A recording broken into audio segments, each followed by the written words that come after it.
Bonjour Alain, bonjour à Ah, toutes et à tous. le voici, génial. Ouais. Vous Alors, on n'a m'entendez? pas la vidéo. On t'entend, Benoît. Nous n'avons pas la vidéo encore.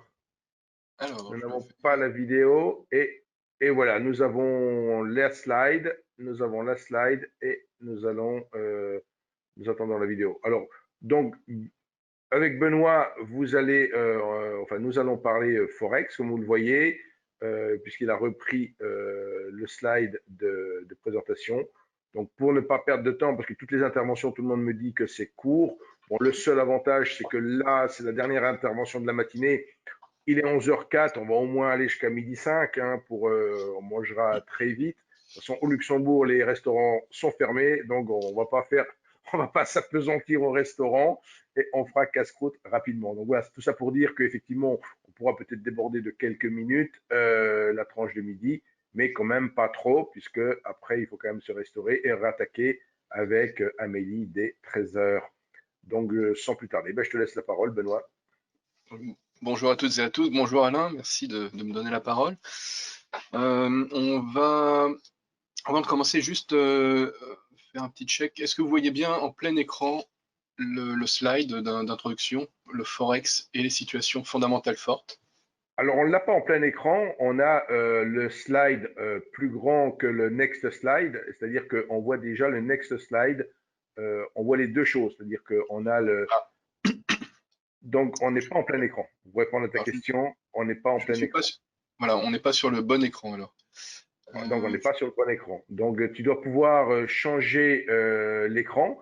Hein, tu as la possibilité de diffuser soit une application, soit un écran. Donc, tu dois pouvoir changer l'écran. Ou alors, alors, si toute ta présentation tient sur le... Alors, pour l'instant, on n'a plus rien.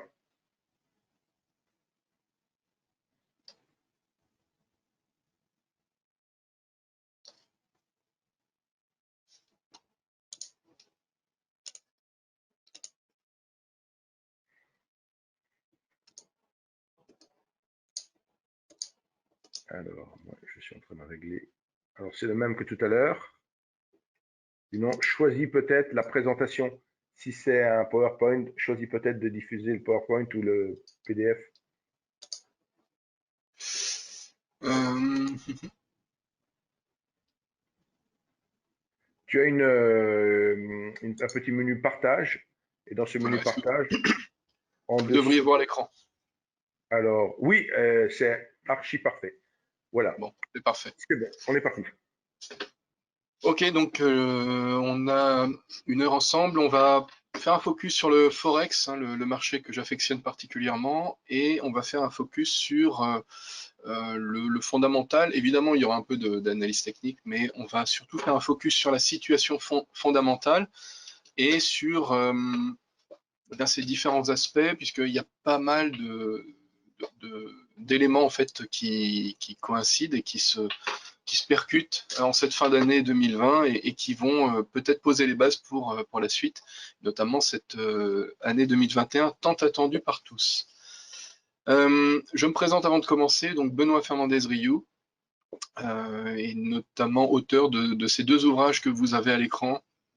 En bas à droite, on voit le Forex, qui fait un focus sur le marché du Forex, son histoire, son fonctionnement, ses particularités. Et puis le trader privé, qui est un second ouvrage plus particulièrement sur la technique, les techniques d'intervention et notamment mon approche, celle que j'utilise, basée sur les trois piliers qui sont la psychologie, évidemment, le comportemental, la méthode et le money management. En fait, ça fait le lien avec ce que eh bien, Bernard vous a présenté juste précédemment, puisqu'il y a pas mal de choses qui s'y retrouvent.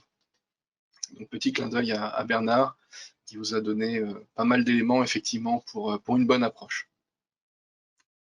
On va se réserver aussi quelques minutes à la fin pour des questions-réponses, mais s'il y a des questions pendant le webinaire, n'hésitez pas, puisqu'on va parler de plusieurs devises et donc on peut, selon la devise, avoir des questions qui portent spécifiquement sur tel ou tel aspect du fondamental de la devise concernée.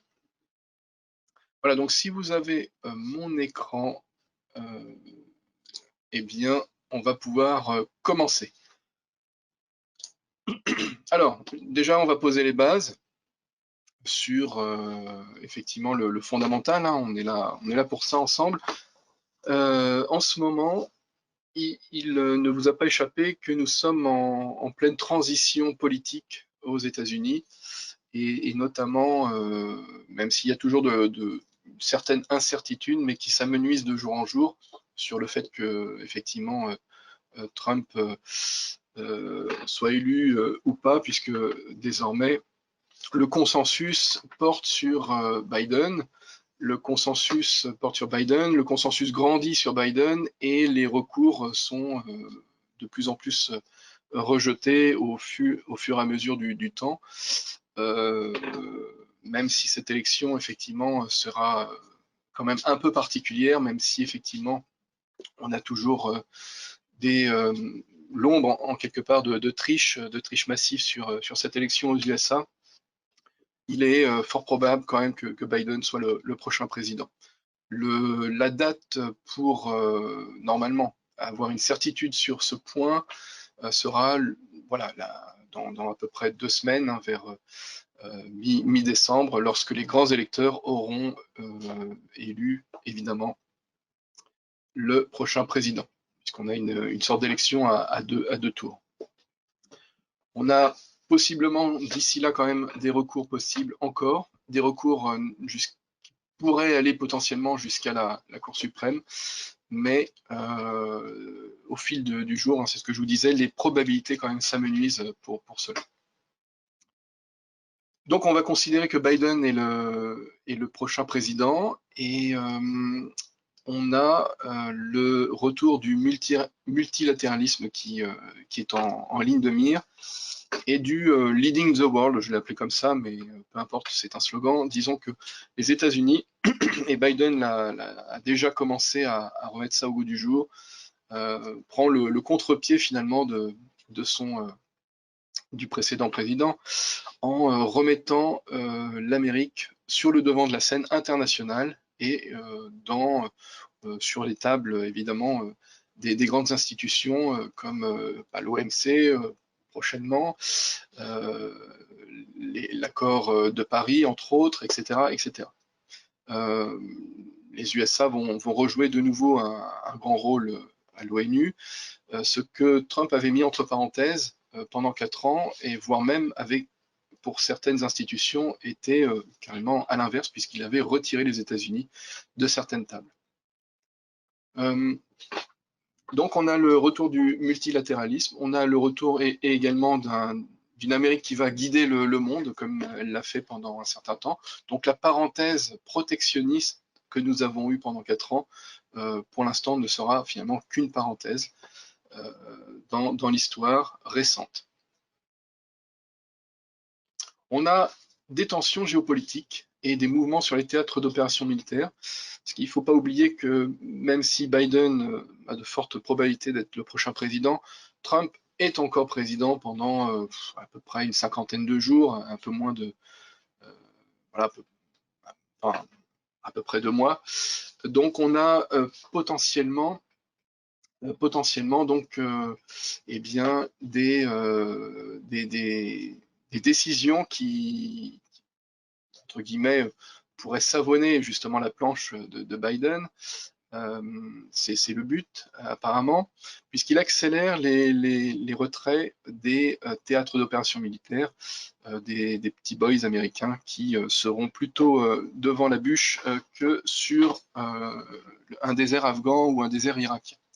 Alors ça, c'est évidemment quelque chose qui, par contre, a de fortes chances également d'être contré de nouveau lorsque Biden sera finalement aux manettes. Alors, c'était un engagement de Trump dès le départ. Il le fait, il l'accélère sur cette fin de mandature pour à la fois savonner la planche, continuer a montré qu'il tient ses promesses. Sur un ensemble, Trump a pas mal tenu ses promesses. Ça a été peut-être un des premiers présidents récents dans l'histoire occidentale à tenir, j'ai envie de dire, autant ses promesses. Après, on peut être pour, on peut être contre, hein, sur les choix et le programme. Mais en tout cas, sur les promesses, la plupart sont tenues et les résultats ont été là. S'il n'y avait pas eu le Covid, la situation économique aurait été excellente, ce qui n'était pas gagné en regard du fait que Obama avait déjà pas mal redressé l'économie à la fin de son précédent, de son mandat, de son deuxième mandat, hein, Obama, et il avait donc amené les États-Unis sur une sorte de plateau et en haut de cycle, et c'était vraiment pas gagné de poursuivre ce cycle par une impulsion nouvelle. Ce que Trump a fait, ça va être le but de Biden de continuer de perdurer avec une marche supplémentaire, one step higher en quelque part, pour essayer de redresser tout ça. Une fois de plus, malgré la crise du Covid, hein, vous l'avez vu récemment sur les marchés, on a atteint les 30 000 sur le Dow Jones, qui quand même était, alors c'était une promesse en quelque part non dite, mais elle a eu lieu avant la fin de son mandat officiellement. Alors elle n'a pas eu lieu avant la fin, avant les élections, mais les 30 000 points ont été atteints, et même encore une fois de plus récemment, donc par 2 fois, ce qui en quelque part concrétise, et dans l'immédiat n'est pas seulement un pic, n'est pas seulement un chiffre, mais bel et bien une étape qui est en train d'être consolidée. Donc on a des retraits, on a également des tensions géopolitiques. Vous avez vu ce qui se passe récemment du côté de l'Iran. On a également du côté de la Turquie, on va en parler après avec la livre turque notamment, eh bien potentiellement voilà, un candidat qui se tourne peu à peu, hein, la Turquie qui se tourne peu à peu vers la Russie ces derniers temps, alors que la Turquie fait partie de l'OTAN officiellement. Donc c'est un problème à gérer. Trump ne l'a pas réellement bousculé, ni même mis sur la table, ce problème. Donc certainement que Biden le mettra, et on en rediscutera tout à l'heure avec la livre turque. Donc on a voilà des mouvements, des tensions géopolitiques et d'innombrables petites tensions de ci, de là. Mais en ce qui nous concerne, et comme on a voilà, un temps limité, on va se concentrer sur un théâtre, celui de la Turquie. On a également des tensions commerciales USA-Chine qui ont été mises entre parenthèses avec cette histoire de Covid, mais la phase 2 est à reprendre, puisque les négociations ont été avortées à peine entamées. Pour rappel, en fait, sur la phase 1, on parlait de 200 milliards l'équivalent de 200 milliards de dollars sur 2 ans pour des échanges commerciaux de biens entre la Chine et les USA. Vu qu'il y a eu quand même des arrêts, des stop and go au niveau des échanges mondiaux, les 200 milliards sont normalement un objectif qui ne sera pas atteint vraisemblablement. Mais c'est pas grave, c'était un objectif. On est dans l'enveloppe, on ne le dépasse pas, c'est ce qui compte, hein, pour les USA. Et la phase 2, elle, porte plus sur la propriété intellectuelle. Et la phase 2 reste à écrire, et les négociations restent à reprendre. Donc logiquement, la phase 2, on devrait, s'il n'y avait pas eu le Covid, on aurait dû être en fin de négociation, voire même avoir signé cette phase. Là, ça a été totalement mis en pause, mais la pause devrait logiquement reprendre avec le Covid qui s'estompe peu à peu de la scène internationale, et puis la nouvelle équipe Biden qui va reprendre à sa charge bien, cette négociation. Alors il se peut que la terminologie change, il se peut que la roadmap change en quelque part, mais on sera attentif à ce qui se dit, évidemment. Il se peut également qu'elle ne reprenne pas dès que Biden aura évidemment juré sur la Bible, mais par contre, il se peut qu'une fois la pause et une fois la stratégie entamée, bien, les choses reprennent très sérieusement. Donc, pour résumer, hein, pas forcément début 2021, mais au cours de l'année 2021, on devrait logiquement reprendre des négociations avec la Chine et entre les USA et la Chine. Le pétrole est bon marché. Là, c'est une situation fondamentale forte également, puisque un pétrole, alors, bon, est passé, souvenez-vous, en négatif à un moment donné sur les contrats futurs, ce qui est quand même assez incroyable. Mais au-delà de ça, disons que le pétrole aujourd'hui s'est stabilisé autour de 40 à 50 dollars le baril. Pour être totalement précis, on est à l'heure où on parle à 44 dollars à peu près sur le WTI américain. Et en ce qui concerne notre Brent européen, nous sommes à peu près à 47 dollars. Donc voilà, on est entre cette enveloppe 40, 50 dollars max. Mais ce max pourrait être travaillé, voire même dépassé à l'hiver, puisque c'est vraiment à l'hiver que les demandes se renforcent pour le chauffage notamment, et donc selon que l'hiver soit rigoureux ou pas, on pourrait avoir un dépassement des 50 dollars dans les mois à venir. Mais on n'ira logiquement pas bien haut puisque le pétrole reste bon marché et la reprise se fait lentement, elle se fait en forme de racine carrée ou en quelque part la branche de la racine carrée est stabilisée de manière inférieure à la situation pré-Covid en quelque part. Donc les choses vont reprendre, le pétrole va donc être de nouveau redemandé et les tensions dont on va parler notamment du côté du Golfe, en Iran en tout cas, pourraient également permettre de soutenir le pétrole. Donc le pétrole stabilisé aujourd'hui autour de 40-50 dollars pourrait avoir 50 dollars à terme, à court terme en pivot.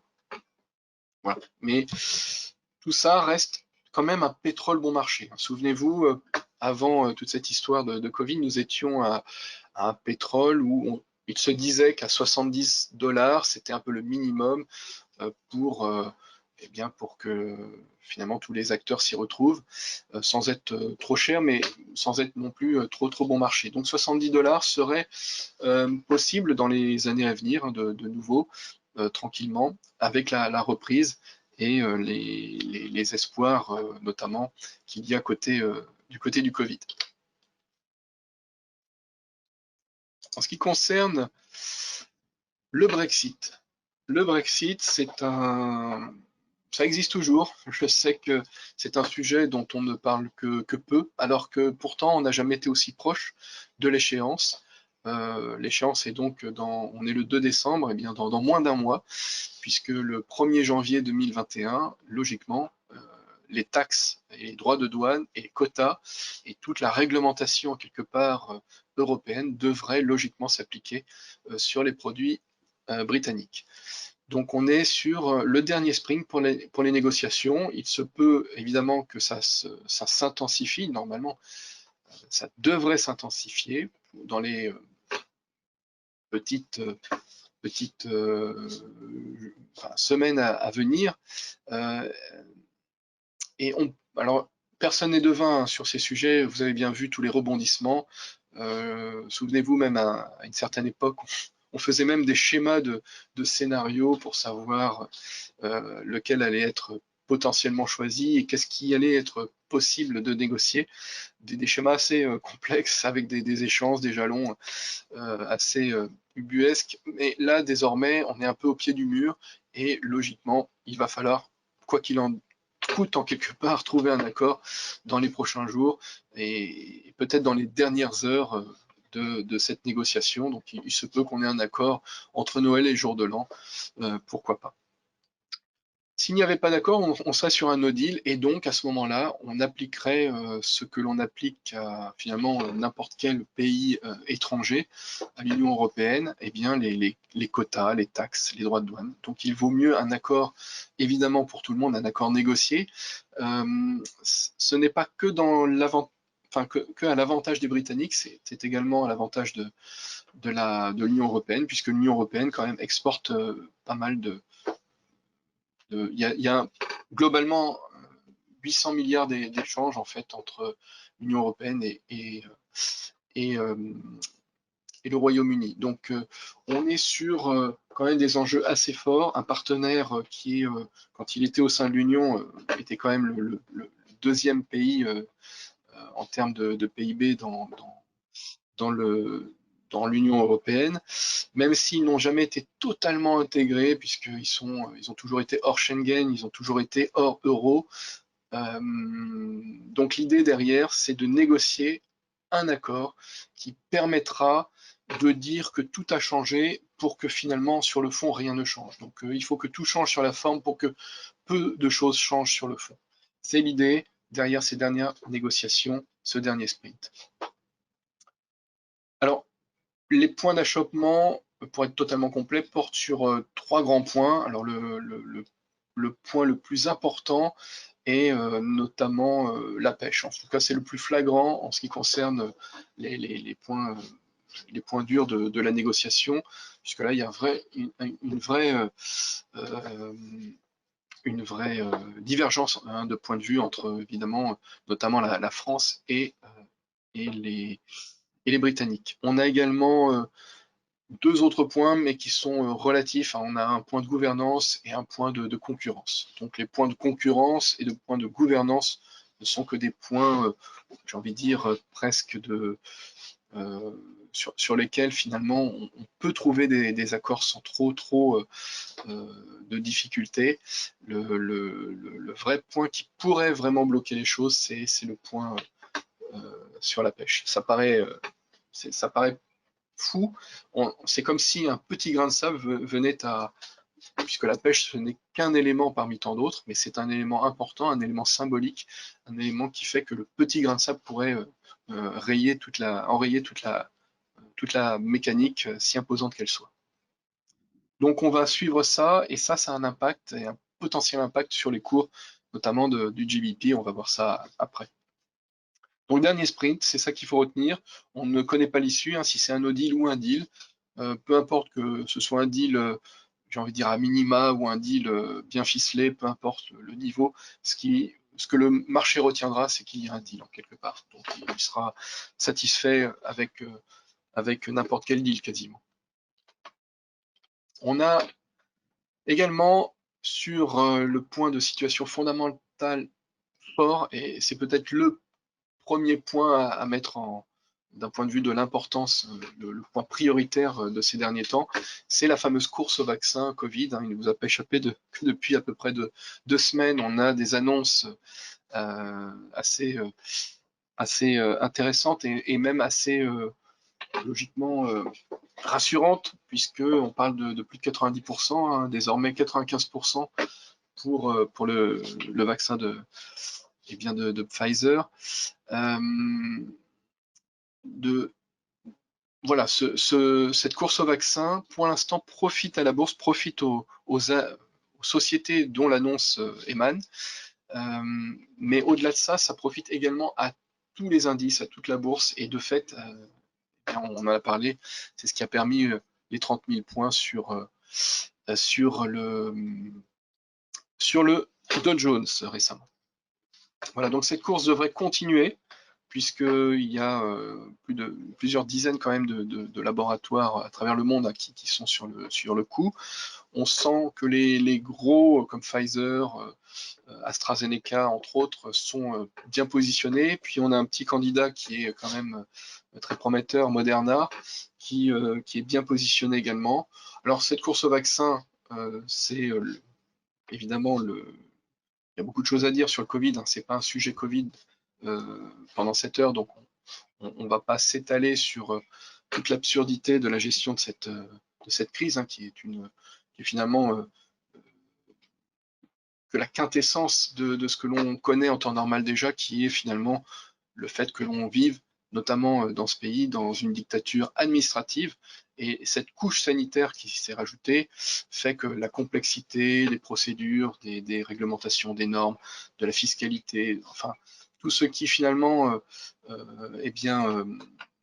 fait que tout entrepreneur en France est finalement une sorte de masochiste qui qui fait son coming out, eh bien, cette course au vaccin va faire enfin taire, en quelque part, cette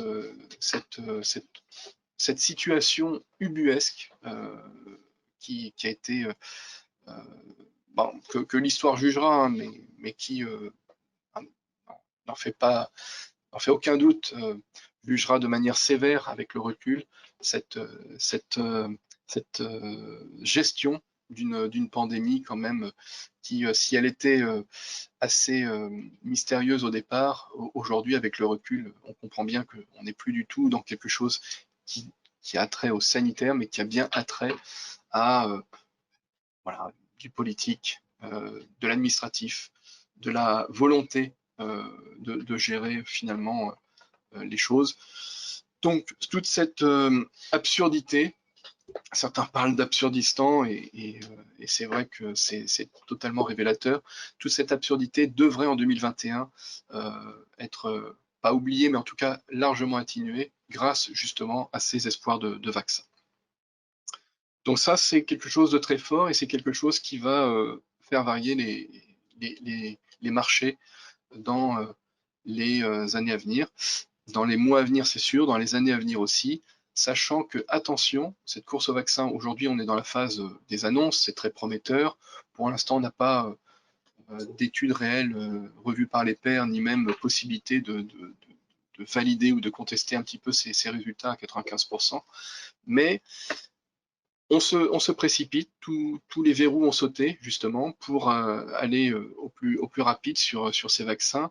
Et à mon avis, il me semble que cette histoire ne sera pas finie et qu'on parlera certainement de Covid-gate ou de quelque chose dans cet état d'esprit, parce que des procès devront logiquement avoir lieu, parce qu'il n'est pas imaginable qu'il n'y ait pas d'erreur, et là pour le coup d'erreur de masse sur certains points. Donc c'est rassurant, en ce qui concerne les marchés, pour l'instant c'est rassurant, on prend acte, on en profite, tant mieux, ça fait décaler les cours dans le bon sens, mais toute cette histoire n'est pas finie, il y aura des rebondissements. Et puis derrière, pour gérer finalement ce suicide économique collectif décidé par nos dirigeants occidentaux, eh bien tout ça va se loger dans ce qu'on appelle le mur de dette. Et le mur de dette, c'est ce qui nous attend pour la suite. Malheureusement, un mur de dette, parce que pour l'instant on a l'impression qu'il y a de l'argent magique, alors qu'il n'y a pas d'argent magique. L'argent, bien qu'elle soit imprimée, eh bien cette valeur va se retrouver, cette perte de valeur en quelque part va se retrouver en quelque part, donc soit par un remboursement de nos créanciers, et pour l'instant les créanciers en dernier ressort, les prêteurs en dernier ressort sont les banquiers centraux, et donc ce mur de dette devrait logiquement leur être remboursé, mais il se peut très bien, et c'est plutôt mon scénario, que tout ça se termine dans une inflation assez conséquente. Alors sans parler d'hyperinflation, parce que ça, il y a peu de chances qu'on soit dans une hyperinflation à 2 chiffres, mais en tout cas, la fameuse inflation nulle que l'on a connue ces dernières décennies, ou proche de zéro, eh bien, devrait prendre fin dans les prochaines années. Et on devrait peu à peu avoir le retour de l'inflation. Les banquiers centraux eux-mêmes commencent à l'annoncer, notamment la BCE indique que voilà, le fameux close to 2 but below 2 va se transformer en 2 is a new pivot, puisque désormais on pourrait très bien avoir au-dessus de 2% une inflation, ça serait acceptable, puisque finalement, c'est l'argument des banquiers centraux, puisque l'inflation était si proche de zéro, en dessous de 2 en tout cas pendant un temps. Donc avoir une inflation à 3, pour avoir une moyenne à 2 finalement, un pivot à 2 dans le temps long est acceptable. Alors quand on dit 3, bah, ça peut être 3,5, ça peut être 4, ça peut déraper, ça peut, sans partir dans l'hyperinflation, ça peut monter assez haut, et on trouvera toujours une bonne raison de dire qu'on l'accepte, parce que de toute façon, cette acceptation, ça sera surtout quelque chose qui sera subi, puisqu'il sera, à mon sens, impossible de rembourser tout ce mur de dette en entier. Donc on est sur un nouveau paradigme en quelque part qui se dessine avec tout ce que l'on vient de dire, puisque à la fois les tensions géopolitiques, un pétrole qui va reprendre de sa valeur peu à peu, et puis des tensions commerciales quand la phase 2 va reprendre et que la phase 1 va s'appliquer de nouveau puisque le commerce international reprendra ses droits peu à peu au fil des ans, eh bien on devrait logiquement avoir pour le coup des produits plus chers puisque moins de produits de Chine et des produits qui auront plus de quotas, qui auront plus de taxes, qui auront plus de tarifs, hein, comme on dit, sur donc des droits de douane. Et donc on devrait avoir de l'inflation, j'ai envie de dire cœur, et puis de l'inflation par ce mur de dette. Donc tout ça se terminera logiquement par de l'inflation. Ce qui se fera entre nous, bien au détriment finalement de ceux qui ne peuvent pas suivre, hein, tous ceux qui sont avec des revenus, j'ai envie de dire sociaux en quelque part, et en premier lieu les retraités. Donc nul besoin, à mon avis, de réformer les retraites, puisque de fait, ce seront les grands perdants pour les années à venir. Là, on parlait de traders de plus de 50 ans dans, le pré, dans la précédente dans le précédent webinaire. Eh bien, c'est vrai que quand on s'approche de la retraite, c'est peut-être à ces personnes-là qu'il va falloir, qui vont être les grands perdants finalement eh bien, de cette situation. Alors, Donc, je pense que non, ceux qui paieront la dette ne seront pas nos enfants, mais plus nos retraités, et notamment les retraités à venir. Plus les alors, retraités à venir que les retraités actuels. je t'interromps une petite seconde, Benoît, non pas Oui. parce qu'il y a des questions, parce que visiblement, pour l'instant, tout le monde t'a écouté religieusement, j'ai pas de questions qui se soient posées. Moi, sur les deux points du Covid et de la dette, j'avais deux petites remarques. Est-ce que tu ne penses pas que toutes les bonnes nouvelles pour les vaccins sont déjà dans les cours et que quelque part, on avait parlé d'AstraZeneca qui avait eu des couacs un petit peu sur des tests de vaccins. Est-ce que les mauvaises nouvelles avec des effets indésirables ou autres pourraient pas venir perturber un peu tout ça? Et sur le côté de la dette, n'as-tu vu pas passer une discussion au niveau européen d'annulation d'une partie de la dette? Est-ce que c'est pas un paramètre à évoquer? Si, si, il y a tous ces paramètres, effectivement. Donc, sur les vaccins, effectivement, un peu comme à l'image du Brexit, hein, on se souvient, puisque avec Alain, on était euh, sur des webinaires en train eh bien de commenter justement ces rebondissements sur les vaccins et notamment les annonces. On va avoir ce prochain, logiquement, ça sera le prochain feuilleton, notamment le feuilleton de l'hiver et certainement jusqu'au printemps. Pourquoi? Parce que ces vaccins, effectivement, pour les avoir créés, tout a été accéléré. Les fameuses phases, en fait, justement, de certification ont été accélérées. Les règles de prudence sont tombées, euh, et notamment sous l'impulsion de Trump, hein, qui en a même fait une conférence de presse assez remarquable, souvenez-vous, où il était en train de lancer la course au vaccin avec tous les grands dirigeants voilà, des laboratoires pharmaceutiques. Et donc, cette course commence à donner ses premiers fruits, mais comme dans toute course, il peut y avoir des sorties de piste, on l'a bien vu encore ce week-end, qui peuvent être ravageuses. Et c'est pour ça que certains lèvent le pied pour ne pas sortir de piste. Hein. Typiquement, AstraZeneca se dit, voilà, moi je préfère être prudent, ne pas avoir de procès à terme et donc bien vérifier qu'il n'y a pas d'effet de secondaire, etc., etc. Tandis que sur Pfizer, on fonce, on est sur une nouvelle technologie, on y croit, on fonce. L'idée, en plus, de ce vaccin Pfizer, c'est eh bien, de faire en sorte que vous ne tombez pas malade, tout comme le Moderna, vous ne tombez pas malade. Mais par contre, ça n'empêchera pas que vous contractiez finalement le virus. Vous pouvez l'avoir et vous pouvez le transmettre de nouveau.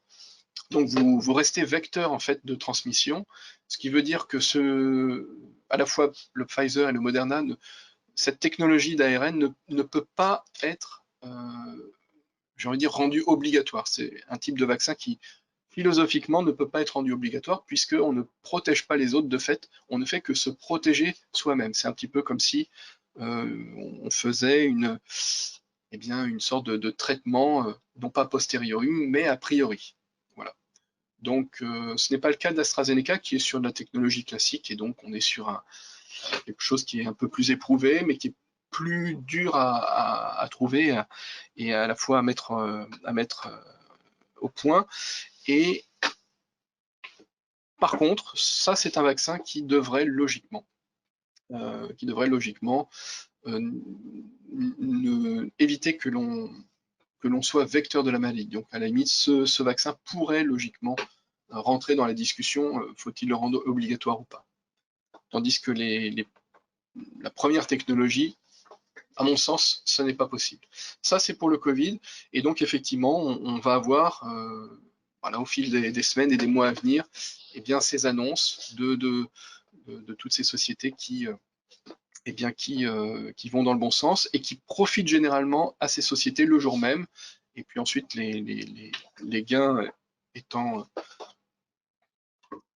pris, les plus-values étant faites, ça ne va pas vraiment plus loin, puisque le marché attend véritablement les premières piqûres, en quelque part, les premières mises en service pour véritablement voir qui commence à engranger du cash flow. Et là, on commencera logiquement à avoir des sociétés, une ou plusieurs sociétés, hein, selon quels vaccins seront distribués à grande masse et à quel prix, et à ce moment-là, voir des cours de bourse qui continuent de monter. Donc ce n'est pas fini parce que, à mon sens, hein, il faut se positionner plutôt sur chaque société, ne sachant pas quelle sera la prochaine annonce, et bénéficier, tout comme les dirigeants finalement le font, eh bien, de l'effet d'annonce. Mais comme nous, on n'est pas dans le secret des dieux et qu'on ne sait pas quelle société va faire la prochaine annonce, il vaut mieux prendre tout le panel et se positionner sur les 10, 15, 20 sociétés. Alors, il y en a plus de 20, mais évidemment, mais faire le top 10, c'est déjà pas mal. En ce qui concerne les marchés, eux sont confiants parce qu'ils voient que la possibilité d'un vaccin et donc d'un terme à tous ces confinements moyenâgeux et stop and go, arrêt de l'économie et des échanges internationaux et des loisirs, entre autres, qui sont quand même ce qui font tourner notre monde occidental, eh bien tout ça va pouvoir enfin être mis aux archives en quelque part de l'histoire, et c'est pour ça que les cours sont pour l'instant soutenus. Voilà en ce qui concerne le Covid. En ce qui concerne la deuxième question, on était sur, est-ce que tu peux me la rappeler? L'annulation de la dette. Voilà, l'annulation de la dette. Ok. Donc l'annulation de la dette, effectivement, il y a des discussions sur. Alors déjà, au-delà de l'annulation de la dette, il y a déjà la création de la dette. Donc on est sur un fameux plan de relance européen, qui en fait n'est pas vraiment un plan de relance, mais plus un plan d'investissement, mais peu importe, et qui lui-même déjà patine. Comme d'habitude en Europe, on n'arrive pas à se mettre d'accord sur tous ensemble, puisque à partir du moment où un pays n'est pas d'accord, eh bien, puisqu'on n'est pas dans une fédération, mais bien dans une confédération d'États, voilà une collection d'États qui chacun ont quasiment finalement le même poids pour ces grandes décisions. Et donc, en ce moment, il y a des petites dissensions, effectivement, du côté de certains pays de l'Est, auxquels on reproche de ne pas être totalement démocratique. Et à ce moment-là, eux se vengent en disant, bah, écoutez, nous, votre plan de relance, comme de toute façon, on vous dit qu'on n'est pas démocratique et que vous ne voulez pas nous en faire profiter, bah, nous, on ne va pas le voter. Donc on est là, on est sur un blocage. Et donc cette dette, pour l'instant, en Europe, bon, elle se fait hein, au niveau de chaque État, mais en tout cas au niveau de l'Europe, on a un petit couac qui devrait logiquement être résolu parce qu'à un moment donné, il va quand même falloir avoir ce plan de relance ou un plan similaire. Les États-Unis, de leur côté, ont mis le paquet. Ils l'ont fait très rapidement, très efficacement. L'argent est allé directement, je vous rappelle, hein, pour la plupart des Américains sur leur compte en banque. C'est vraiment de l'hélicoptère monnaie. En France, en Europe, on est toujours voilà, dans l'administratif, dans la complexité, dans l'absurdité quasiment, effectivement, puisqu'on est sur un plan qui n'arrive même pas à être voté. En ce qui concerne le mur de dette, les murs de dette, puisque les États-Unis ont le leur, l'Europe a le sien, la France a le sien, etc. Chacun pour l'instant, fait comme tout le monde, donc chacun y va, j'ai envie de dire, sans main morte, hein. On y va, on ne réfléchit pas, on arrose, on verra ensuite jusqu'où ça nous amène. Donc ce mur de dette qui va arriver se terminera en inflation et en partie effectivement en annulation. Ça, je suis d'accord que notamment il se peut que des PGE typiquement se retrouvent annulés de fait parce que comme l'État reprend le relais, l'État rembourserait ensuite les banques qui ont prêté ces plans garantis par l'État. Et à ce moment-là, c'est de la mutualisation finalement et donc une sorte d'annulation de dette pour des acteurs privés et une mutualisation, une fois de plus, de ces dettes au niveau des États. Alors, ce mur de dette, après, il faut que, si on parle d'annulation, il faut que la Banque centrale eh bien, reprenne dans son bilan tout cela. Pour l'instant, l'idée flotte dans l'air, mais il n'y a rien de concret en quelque part. Et c'est beaucoup trop tôt pour en parler, à mon sens. Mais Ok, ok. Alors Benoît, nous avons encore, bon, bien sûr, on a oui, dit qu'on débordait un petit peu, un gros quart d'heure avant midi. Deux questions viennent d'arriver, du coup j'ai lancé l'idée, les gens maintenant posent des questions, ce qui est très bien. Alors la mhm. première, avez-vous un avis sur une implémentation de la taxe Tobin pour éponger les déficits? Alors c'est vrai qu'on a le réflexe, notamment dans ce pays, de résoudre un problème avec une taxe, ce qui finalement voit où ça nous mène. Donc on est toujours dans ce vieux réflexe. Moi personnellement, je n'y crois pas. On a bien vu, pour vous donner un autre exemple, on a bien vu qu'on a eu la taxe sur les transactions financières en France. Est-ce que ça a résolu les problèmes? Non. On a eu également la taxe sur les billets d'avion en France, notamment pour à destination des pays africains. Est-ce que ça résout leurs problèmes? Ça soulage certainement à droite à gauche, mais ça ne résout pas les problèmes. Donc une taxe Tobin ne résoudra de toute façon pas ce mur de dette, euh, à mon sens. Donc moi, je n'y crois pas. Non. Alors, autre question, selon vous, quel serait l'impact de l'inflation à venir sur les marchés? Allons-nous assister à un changement de cycle? Alors, c'est tout l'enjeu de Biden, pour résumer. Ça, c'est une très bonne question. C'est tout l'enjeu de Biden, c'est-à-dire faire ce qu'a fait Trump, finalement. Une fois qu'on est arrivé à un plateau, logiquement, on devrait. Donc, on est arrivé, pour résumer, à 30 000 hein, sur le Dow Jones, c'est symbolique, mais ça résume tout. On devrait logiquement partir en cycle inverse. Ça, c'est la logique des marchés cycliques, etc. Mais on avait ça à la fin de la mandature Obama, et Trump a pourtant n'est pas parti finalement sur un marché bear, il a bien continué sur un marché bull, et on est sur sur un passage de relais, et tout l'enjeu de Biden sera d'éviter une purge baissière et de essayer de performer, de continuer à performer pour monter vers des plus hauts. À mon sens, ça va être difficile. Et donc, il se peut que les marchés, justement, corrigent, alors pas, pas dès janvier, mais au cours de l'année 2021, corrigent un certain temps, et pour ensuite repartir de plus belle, parce que cette inflation va se retrouver, entre autres, justement, dans les cours des marchés. Et donc, le fameux 30 000 atteint fait que la prochaine étape ne sera pas, pour résumer, 40 000, ni même 50 000, mais bien 60 000.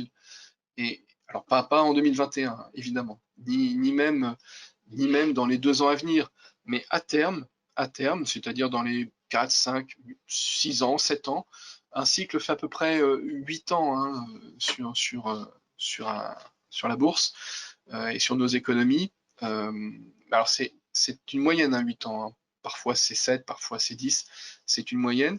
Et donc, pour résumer, après cette purge, on devrait logiquement, effectivement, dans la décennie à venir, donc d'ici la fin de la décennie, arriver à du 60 000, logiquement, sur le Dow Jones. Et de fait, sur notre CAC, ça correspond à du 10 000 points, pour résumer. Hein. Donc voilà où va se loger notamment, effectivement, la dette dans les marchés financiers, dans l'immobilier également. Donc voilà, tous les prix devraient continuer à monter, à part peut-être dans les centres-villes de type métropole, hein, de type Paris, de type Bordeaux, de type Lyon, etc. Parce que on voit bien qu'avec le Covid, il y a un changement de mentalité. On va rentrer dans autre chose avec le télétravail, avec les, pardon, je cherche mon mot, les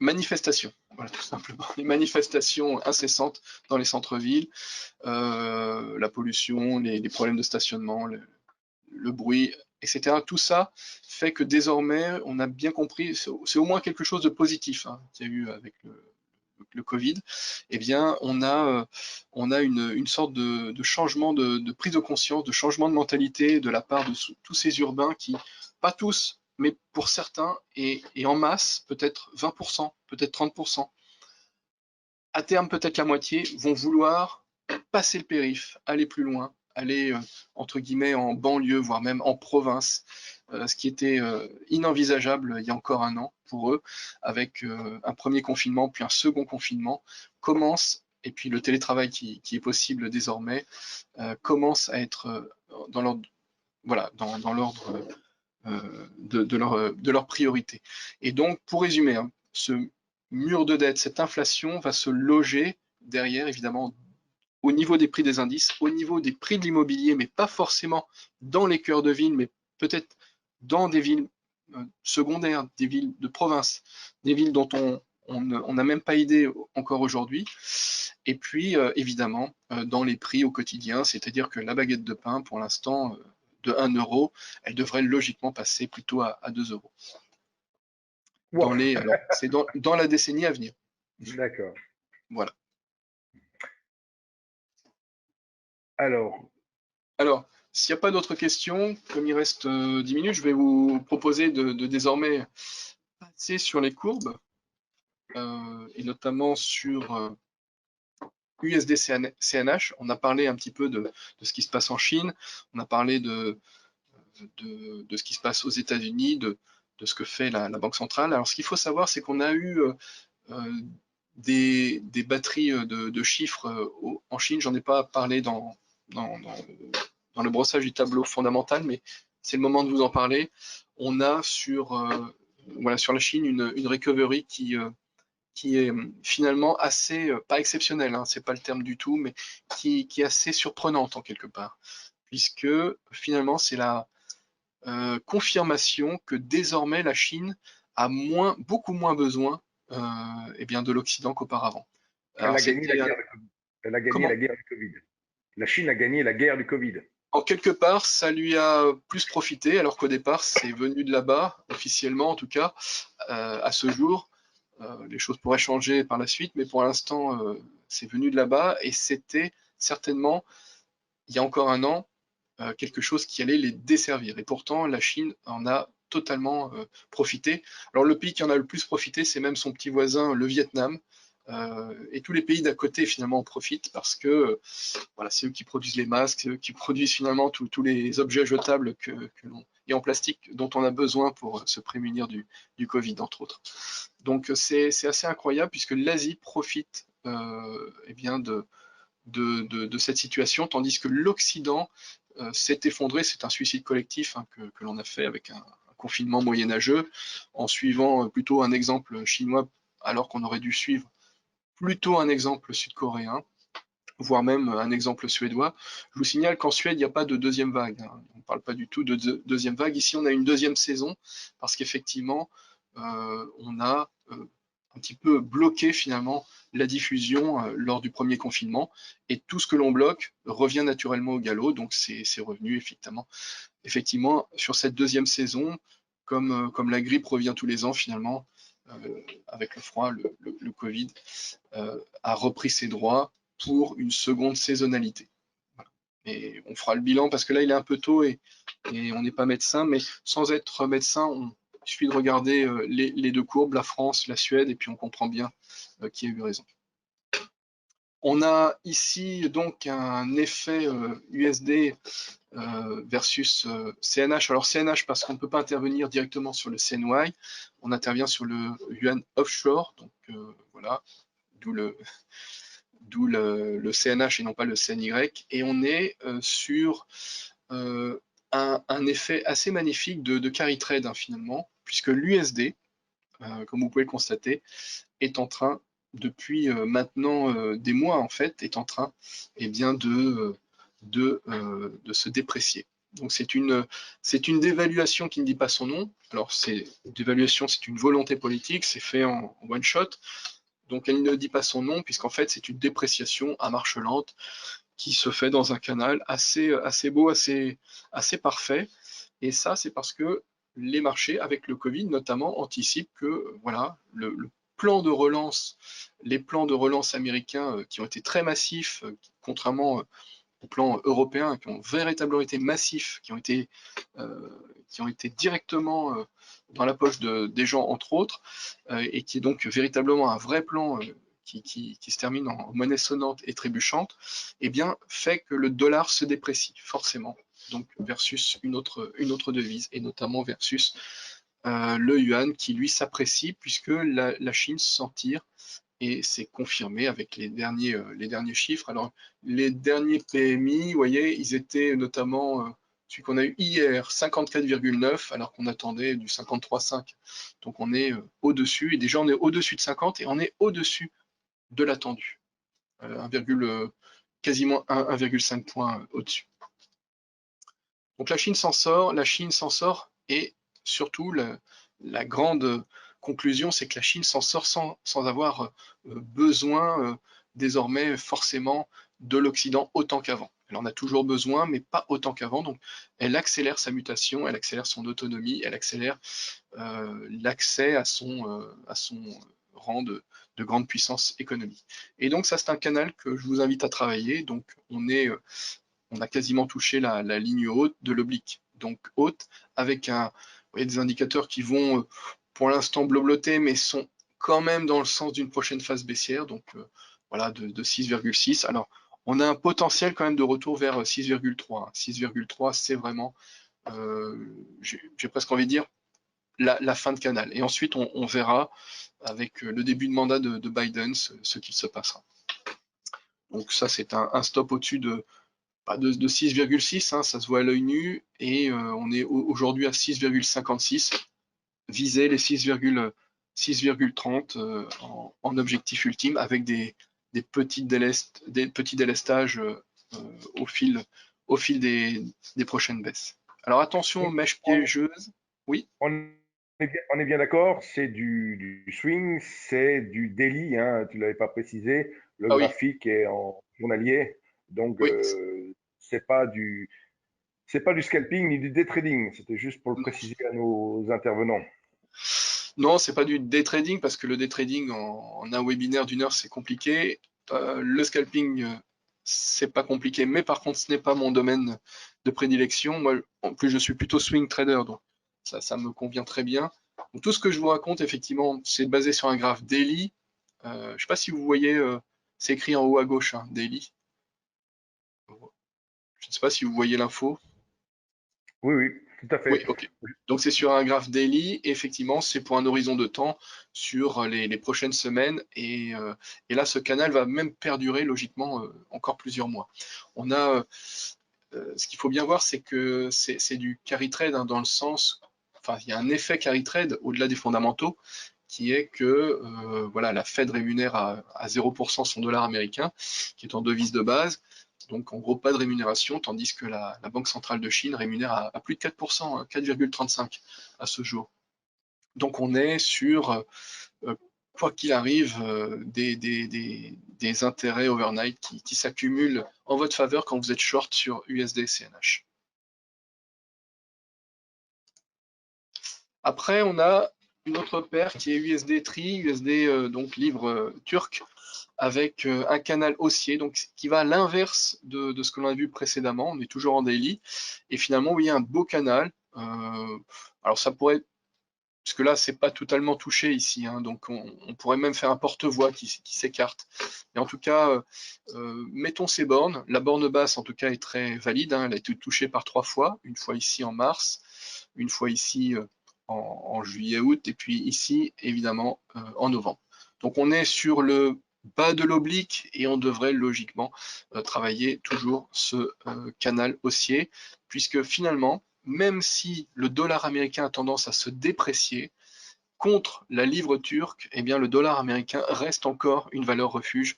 Et là, c'est totalement un effet de valeur refuge qui se fait, puisque, on l'a dit, hein, la livre turque eh bien, est attaquée par notamment les États-Unis, et notamment avec cet effet de positionnement géopolitique récent, enfin récent, ça a maintenant quelques petites années, de Erdogan qui se tourne plutôt, qui se rapproche plutôt de Poutine. Alors c'est vrai que Trump a été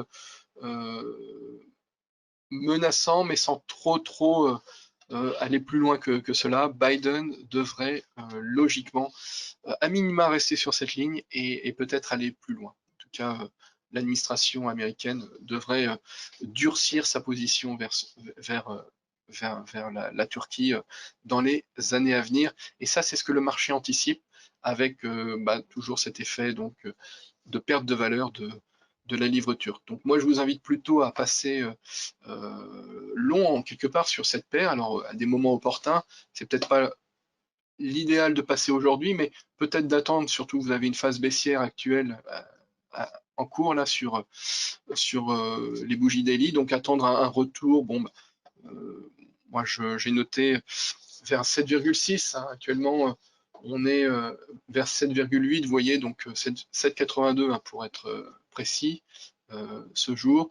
Donc si on a du 7,7 voire du 7,6, un retour sur l'oblique, c'est parfait pour prendre position avec évidemment, vous l'avez compris, un stop sous les 7,5, c'est tellement évident que là c'est de la théorie en quelque part. Alors ça ne veut pas dire que ça ne se fera pas. Hein. Peut-être que le stop va être touché, peut-être qu'il y aura une mèche piégeuse, peut-être que le marché va se retourner. Ça, il faut toujours prendre ses risques, toujours prendre ses responsabilités, mais un stop sous les 7,50, assez proche, bon, il faut prendre le spread en compte qui est assez large hein, sur cette paire, mais ça reste quand même un bon potentiel, sachant que dans un premier temps, on peut revenir à du 8,5, et après on peut viser dans un deuxième objectif, une deuxième batterie de l'eau du 9. Donc ça fait quand même un ratio gain sur risque énorme, incroyable, et donc il serait dommage, véritablement dommage de se couper de cette opportunité qui, à mon sens, est la plus belle de tout ce que je vais vous présenter aujourd'hui. Donc USD Tree, plutôt long, plutôt en attente avant de rentrer parce qu'il faut quand même que ça consolide encore un petit peu vers l'oblique basse et puis ensuite on vise l'oblique haute avec un milieu vers 8,5 en premier objectif raisonnable. Alors, une remarque Oui. de la part d'Olivier qui nous dit, du coup, ne faudrait-il pas faire long sur CHN TRY? Donc, vu que USD CHN baisse. Alors ça, c'est une position synthétique que l'on peut construire que par les deux positions que je vous ai indiquées, parce qu'il n'y a pas, à mon sens, en tout cas pas chez WHS, il n'y a pas de paire de cette sorte. Hein. On serait sur une cross qui techniquement peut exister, mais en tout cas qui n'est pas proposée. Et quand bien même elle serait proposée chez, imaginons, un autre broker, de toute façon, derrière, vous aurez un spread qui est le double, qui est l'équivalent de l'addition de USD CNH et de USD TRI. Donc ça revient au même en quelque part. Donc moi je vous invite à faire les deux positions chez WHS, évidemment en fonction de votre aversion au risque hein, et de votre capital et de votre façon de trader, mais en tout cas de se baser sur voilà mon opinion pour l'avenir, parce que c'est ce qui me semble les meilleures probabilités sur ces deux paires. Voilà, donc on ne peut pas avoir cette position synthétique. On ne fait que la créer en quelque part. Est-ce qu'il y a d'autres questions sur la livre turque? Juste pour Alors, non. info, oui, bon, juste pour info, Biden avait dans une interview récente indiqué que son administration allait plutôt soutenir l'opposition. Vous voyez, c'est en ça que je vous dis qu'il pourrait aller plus loin que Trump. Hein. Trump, en fait, juste pour info, c'est un fait, hein, il a été, dans ces 4 ans, pas du tout belliqueux, contrairement à ce qu'il avait été présenté en 2016 quand il avait gagné. On pensait que ça allait être la fin du monde. Enfin, souvenez-vous, hein, les médias mainstream pensaient que ça allait être, et tous les les fameux experts et observateurs de pacotille, on va dire, étaient sur la fin du monde en quelque part avec Trump, comme ils l'ont été avec le Brexit, comme ils l'ont été avec beaucoup de choses d'ailleurs. Mais c'est vrai que Trump, finalement, sans mériter de prix Nobel de la paix parce que ça serait indécent, a quand même été dans le sens d'un apaisement des situations internationales, je parle. C'est vrai qu'à l'intérieur du pays, il a plutôt renforcé les divisions, mais à l'international, le fait que les États-Unis se retirent peu à peu, et l'accélération de la dernière ligne droite va dans ce sens, eh bien, ça apaise finalement la situation. Ce que Biden va remettre au goût du jour, c'est-à-dire les tensions internationales, l'ingérence américaine dans la géopolitique et dans la stratégie de certains pays. Voilà, donc pour ça que la livre turque est une monnaie que l'on fuit en quelque part, que le marché fuit depuis Alors, quelques années. une remarque qui Mhm. nous est faite, cette paire monte depuis 2010. Pourquoi depuis 2010? Pourquoi depuis 2010, c'est-à-dire? Bah, manifestement, la personne qui pose la question a certainement un historique, parce que là, on n'a pas l'historique depuis 2010, hein, Non, l'historique non, est non. depuis mars 2020, puisqu'on est en Delhi, Oui. mais visiblement, l'indique que le mouvement, il est ascendant depuis de nombreuses années, et la question, c'est pourquoi? Est-ce qu'il y a une raison fondamentale qui expliquerait ça? Euh, il y a cet effet de confiance en quelque part dans une monnaie, et il y a même sur le forex physique, hein, parce que là on parle du marché électronique de notre point de vue, mais quand on est en Turquie, on n'a qu'une seule idée en tête, hein, depuis un certain temps. Dans beaucoup de pays d'ailleurs, hein, on a cette idée en tête. Quand on a un peu de fonds, je ne parle pas de l'immense majorité de la population, mais de ceux qui ont de l'argent et de ceux qui peuvent se le permettre, eux veulent transformer leur livre turc en dollars américains parce qu'ils sentent que pour les années à venir, voilà, c'est là où ils vont sauvegarder la valeur de leur patrimoine. C'est là où ils ont une chance de ne pas avoir voilà, leurs avoirs fondre comme neige au soleil. Donc, on est sur cet effet physique, alors c'est une paire contrôlée, hein, c'est une paire exotique, très contrôlée par la Banque centrale. Euh, D'ailleurs, ça se voit très bien pendant cette période ici. Mais c'est vrai qu'on est voilà, sur une paire, malgré tout, sur laquelle le marché électronique nous permet d'intervenir. Et nous, on va dans le sens, finalement, dans le sens du courant. On ne va pas à contre-courant en se positionnant ainsi, hein, sur ce grand canal. Maintenant, oui, c'est vrai que c'est depuis des années comme ça, c'est depuis au moins 2010, c'est vrai, et il y a même un effet exponentiel quand on ne regarde pas en logarithmique, mais le moment où ça a vraiment dérapé, c'est en août 2018. Voilà, en août 2000, à l'été 2018, il y a eu véritablement une véritable attaque en quelque part de, de, de la livre turque. Et depuis, même si ça s'est un petit peu apaisé ensuite, eh bien c'est reparti et c'est reparti vers des plus hauts. On était allé en été 2018 à plus de 7. Mais on n'avait pas touché 8. Et là, vous voyez, on est sur du 8, on est plus haut que le plus haut précédent, en fait, flagrant. Donc c'est un effet qui est là, qui nous permet d'en profiter, donc allons-y. Allons-y avec évidemment tous les risques que ça comporte, hein, notamment possibilité quand même de sortie violente par le bas du canal, hein, tout est possible, c'est pour ça que mettez le stop quand même assez proche pour invalider tout de suite le scénario, euh, voilà, sachant qu'avec le spread, ça peut aller plus loin.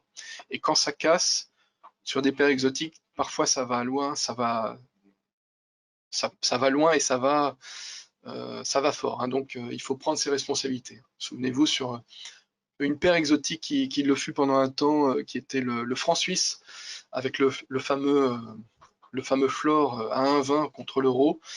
Quand ça a cassé, ça a été un carnage. Donc voilà. Donc là, on est sur des fondamentaux un peu particuliers et des paires un peu particulières. Alors, une Oui. toute dernière question sur cette parité. Mhm. Est-ce qu'il faut que les monnaies soient en mouvement contraire? Je pense sous-entendu pour qu'il y ait un mouvement. USD qui monte et TRY qui baisse. c'est pas tant l'USD qui monte, là, il monte de fait, évidemment, puisqu'il est en devise de base de la paire, mais on est véritablement sur un effet livre turc qui baisse. Voilà, qui baisse de manière structurelle depuis une décennie, effectivement, comme l'a rappelé un auditeur. Donc c'est vrai et ça s'est accéléré donc en 2018, et là on continue malgré tout, et avec la transition Biden, je ne vois pas comment ça peut aller fondamentalement en sens inverse. Évidemment, par moment, ça peut aller quand même, on peut sortir du canal, parce que le canal, c'est pas infini, donc il se peut qu'on sorte à un moment du canal. Bon, si ça se fait, on prend notre stop, tant pis. Et après, on se repositionnera sur un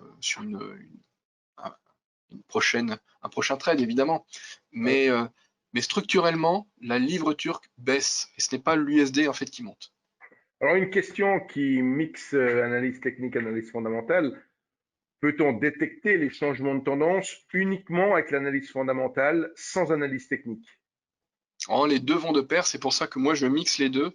L'analyse technique est toujours pour moi replacée dans le contexte fondamental. Et c'est pour ça que et c'était l'objet du webinaire, hein, c'était d'appuyer fortement sur ce contexte fondamental que parfois on oublie un petit peu. Le contexte fondamental, ça nous donne les grandes tendances, ça nous donne, comme j'aime bien faire cette métaphore, alors même si en 2020 elle a totalement été faussée, mais d'ailleurs c'est intéressant de voir que, comme quoi, il faut jamais dire jamais, il faut jamais dire toujours également sur les marchés, mais de manière générale, au mois d'hiver, les gens vont plutôt aller, en gros, de Paris vers la région Rhône-Alpes pour aller skier, entre autres. Et donc les autoroutes sont plutôt bouchées à ce moment. Et ça, c'est le contexte fondamental. Bien que cette année, on a l'impression d'une volonté de manipulation de marché. Et après que les gens prennent la nationale 7, l'autoroute A6, l'autoroute voilà, X ou Y, peu importe, ça c'est la technique, c'est l'analyse technique. Voilà. Donc c'est une métaphore d'actualité, je sais. Mais On donc ira ils en vont. Suisse ou en Autriche. On ira en Suisse ou en Autriche. Oui, mais on a l'impression qu'on veut aussi manipuler le marché de ce côté-là, en mettant des quotas ou des droits de douane. Ok, tu voulais peut-être dire un petit mot sur... Ah, oui, Oui, un c'est petit mot sur la fin. GBP-USD, puisque le Brexit approche, et ça sera notre dernier slide. GBP-USD, vous voyez, on est dans un effet de squeeze, un effet véritablement eh bien de compression des cours entre une oblique basse qui monte et qui est une oblique en résistance, et puis, pardon, en support, et puis une ligne très claire, une zone de résistance vers 1,35. Donc l'oblique, elle est avec l'inertie, attention, parce que chaque jour qui passe, elle monte de plus en plus, mais avec l'inertie, elle est vers 1,30 et elle se dirige vers 1,31. Donc vers 1,30, 1,31 au moment où on parle, et puis petit à petit, vous voyez, ça montera vers du 1,32, 1,33 si on reste dans cette oblique. Et donc cette oblique, ce squeeze correspond à ce qu'il se passe sur ce compte à rebours du Brexit. Donc c'est là où la technique rejoint finalement les fondamentaux. Eh bien, on est de plus en plus dans un effet attentiste, mais attentiste où finalement, eh bien, on compresse les cours et on fait de moins en moins de choses en attendant de voir ce qui sera décidé voilà, dans le mois à venir, dans les derniers jours à venir pour ce no deal ou ce deal. Donc, grand suspense pour le marché.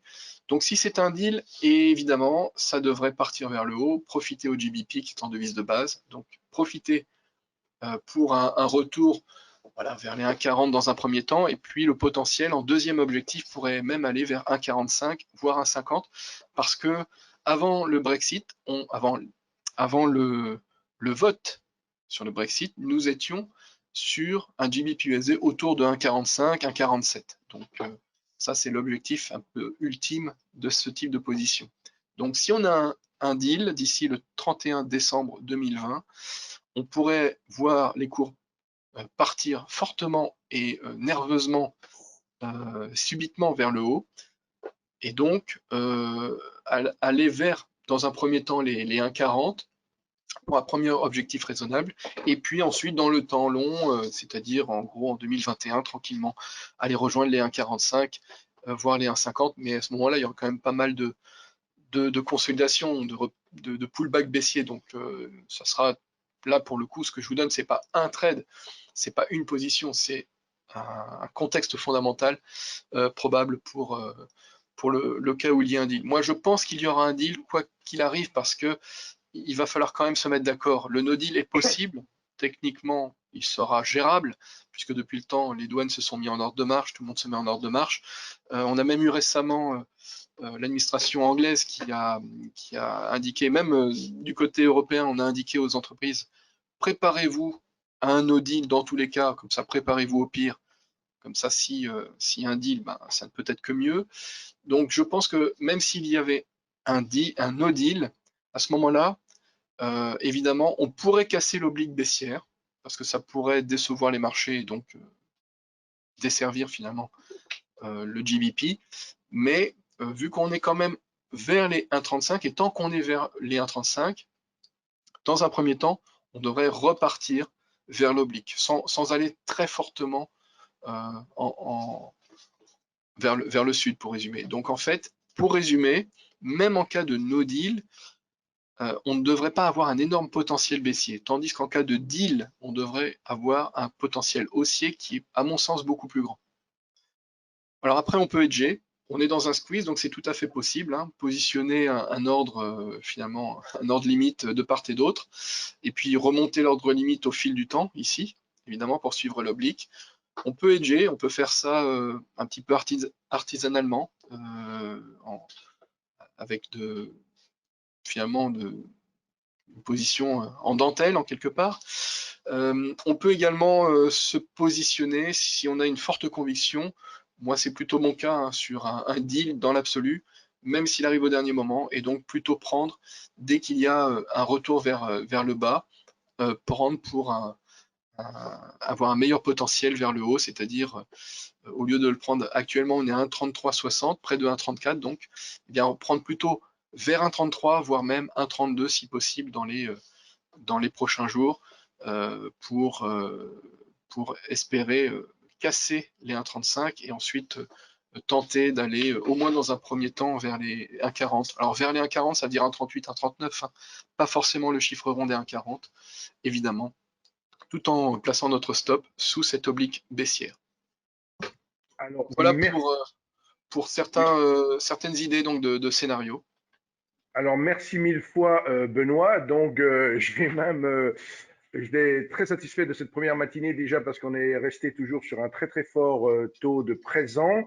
Donc, ça a passionné manifestement tous les intervenants depuis 9 heures. Donc, on vient de faire passer plus de 3 heures de webinaire ensemble. Tout d'abord avec Wim, puis Bernard et enfin Benoît. On va faire une courte pause pour la pause déjeuner. Je vais juste faire une petite remarque à l'attention de mon technicien IT préféré, hein, qui se moque un peu de moi par le biais de mon ordinateur ici en me disant t'es au coin parce que par moment je disparaissais de la caméra, tout simplement parce que je continue à répondre à des sollicitations par email puisqu'il y a toujours beaucoup de gens qui s'inscrivent en cours de webinaire aujourd'hui. Donc on avait déjà plus de 300 inscrits avant de démarrer le webinaire et ça continue à s'inscrire. Donc effectivement, je renvoie des liens systématiquement pour que les gens puissent suivre le direct. Et pour ce qui sera du différé, bien évidemment, vous pourrez retrouver le différé donc sur notre chaîne YouTube, sur notre chaîne YouTube, sur la chaîne de WH Self Invest France, donc le quatrième sur cette diapositive, tout en sachant que, bon, bah, je rappelle effectivement la chaîne YouTube de Wim qui est intervenue de 9 à 10, la chaîne YouTube de Bernard qui est intervenue ensuite. Pour ce qui est de Benoît, je pense que dès la fin de ce webinaire, il va créer sa chaîne YouTube, donc on pourra en parler prochainement. Et enfin, on a créé une toute nouvelle chaîne Investui, donc vous pouvez vous abonner également. Donc, le fait de dire je m'abonne à une chaîne, rien n'est payant, bien entendu. C'est le concept. Je m'abonne, je suis donc informé des mises à jour des nouvelles vidéos.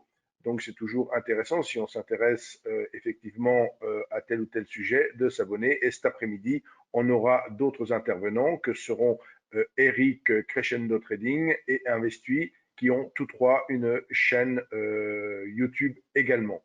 Voilà, il me reste bien sûr à remercier vivement Benoît pour sa présentation.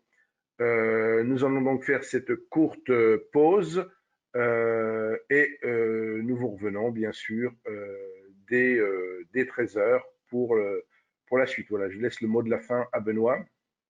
Bah, merci de m'avoir suivi et à bientôt.